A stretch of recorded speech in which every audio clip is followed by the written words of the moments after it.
is a thrill for me when I enjoy someone's work so much to see their career evolving, and that's how I feel about you. Just really, really happy. Thank you very much.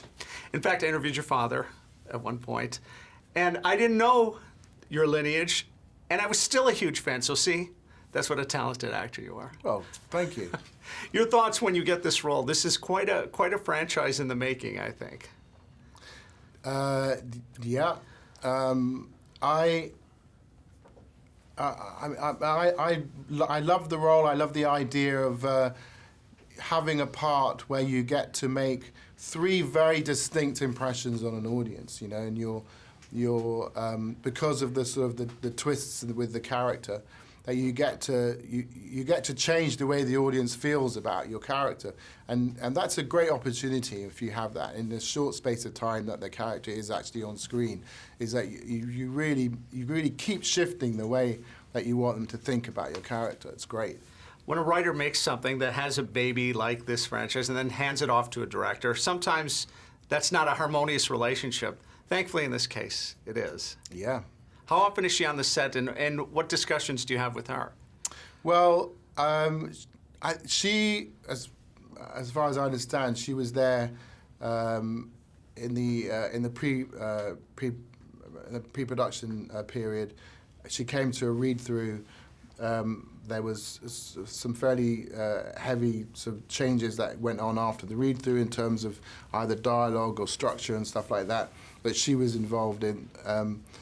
And then I met her on set, but at that point she was also in the midst of writing her next book. So in terms of the amount of focus that she could give. But I think also she understood that as a storyteller, you need to you need to trust the people that you're handing it over to. So she must have gotten a good feeling from them already.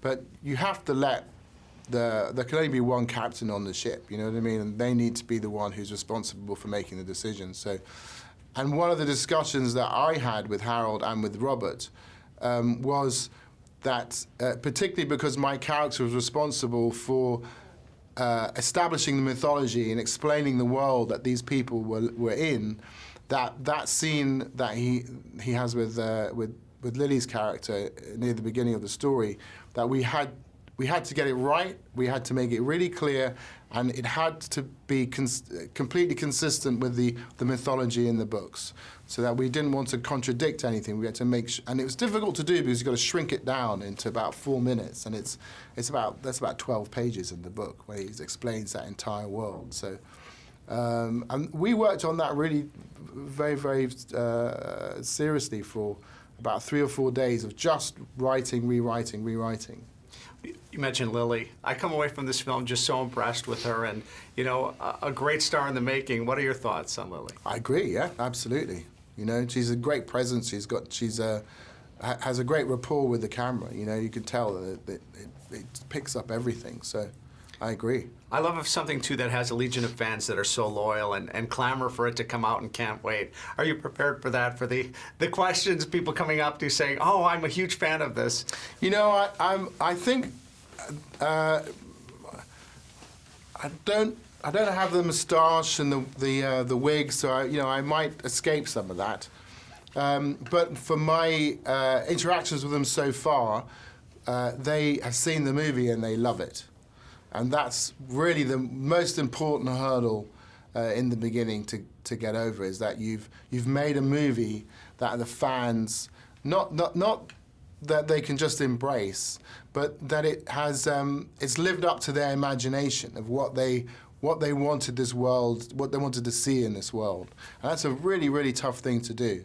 And they've all said that they absolutely love it. Well, and I enjoyed it too, and I'm not that target, so I thank you. God bless you. Great pleasure. Thank you so much.